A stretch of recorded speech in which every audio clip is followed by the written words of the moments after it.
Kada govorimo o ovoj crkvi, ona je specifična po tome što je na freskopisu ove crkve sa južne strane upravo nacrtana čuma. Znači, u oličenju đavola sa bivoljim rogovima, znači kao neko čudovište, kao mitsko biće, kao zver, znači koja hoda kao čovek i ima ljudska stopala.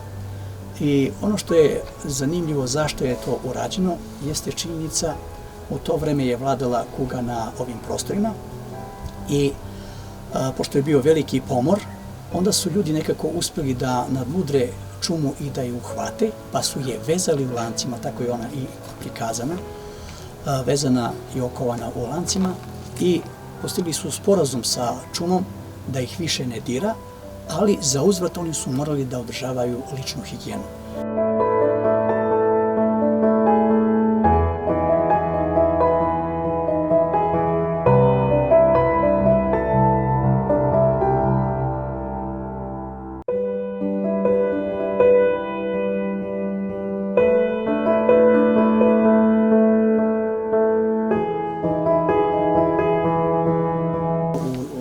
U našem pravoslavlju čuma ima svoje praznike.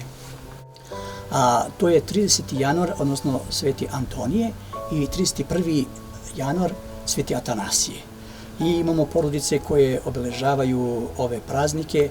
U Vitini imamo porodicu Pirić koja obeležava Svetog Atanasija, jer su oni imali probleme od čume koja im je odnosila žensku decu, pa pored svoje redovne slave Svetog Nikole obeležavaju kao krsnu slavu i Svetog Atanasija, odnosno takozvani čumin dan. U nekim mestima obeležava se ovaj praznik čumin dan kao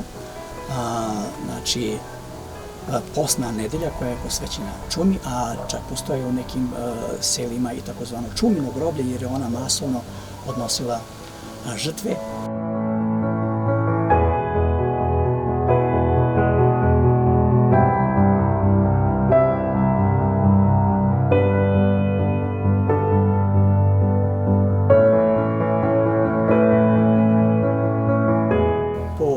Nekim predanjima čuma je došla iz mora i ona je napadala sela u okolini Novog Brda.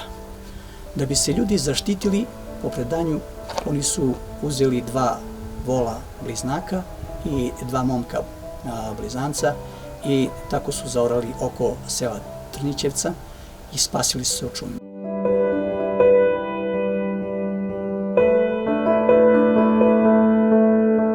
I kada pravimo jednu paralelu, možemo da kažemo da postoje dosta sličnosti u pogledu kuge i današnjeg vremena epidemije koronavirusa, gde se pojavljuju slični simptomi sa povišenim krvnim pritiskom.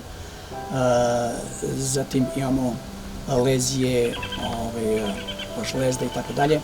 Zatim imamo terapije koje se primenjuje, to je karantina, odnosno izolacija, distanca, gde su lekari koristili maske kada su lečili ljude od kuge i mnoge druge sličnosti. I možemo da kažemo da korona nije od juče, odnosno